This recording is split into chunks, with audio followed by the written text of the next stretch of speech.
एकटा गाम में एकटा बूढ़ी छली। एक दिन ओ नदी में स्नान करऽ लेल गेली। ओतऽ पुरैनीक पात पर 5टा साँपक पौआ लहलहाइत देखि डेरा गेली। हुनका डेराइत देखि कऽ 5 पौआ बाजल, नहीं डेराउ, हमसभ गौरी के बेटी बिषहारा छी।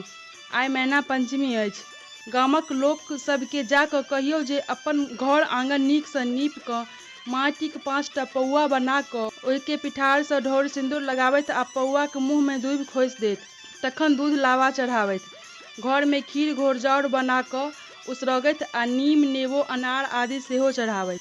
सब गोटे नीमक पात नेबोक रस संग खाइत। जे ई सब करता हुनकर कल्याण होयत आ जे नहीं करता हुनका अशुभ परिणाम हेतनि।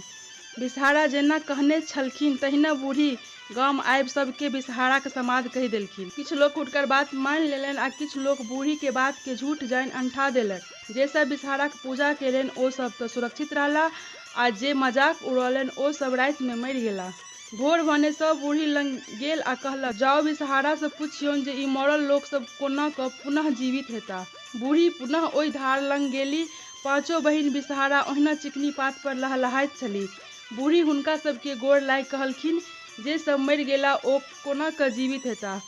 बिषहारा कहलखिन, जाउ कहियौ जे सब खीर घोरजाउर बनेने छल ओकरा सब में सँ ककरो घर में जँ खीर घोरजाउर बाँचल होय तऽ आनि कऽ मूल लोक पर चढ़ा दियौ, सब केओ जी जायत। मुदा अगिला पंचमी नाग पंचमी अछि, ओहि दिन सब ओहिना पूजा करथि, तखने कल्याण होयत। बूढ़ी गाम आबि लोक के घर में ताकि कऽ खीर घोरजाउर सब मूल लोक के चटा देलखिन। सब राम राम कहि उठि बैसल। अगिला पंचमी नाग पंचमी छल। ओहि दिन सब ओहिना बिषहाराक विधिवत पूजा केलनि। जे सब नाग पंचमीक बिषहाराक पूजा केलनि ओ सब मरय कहेला।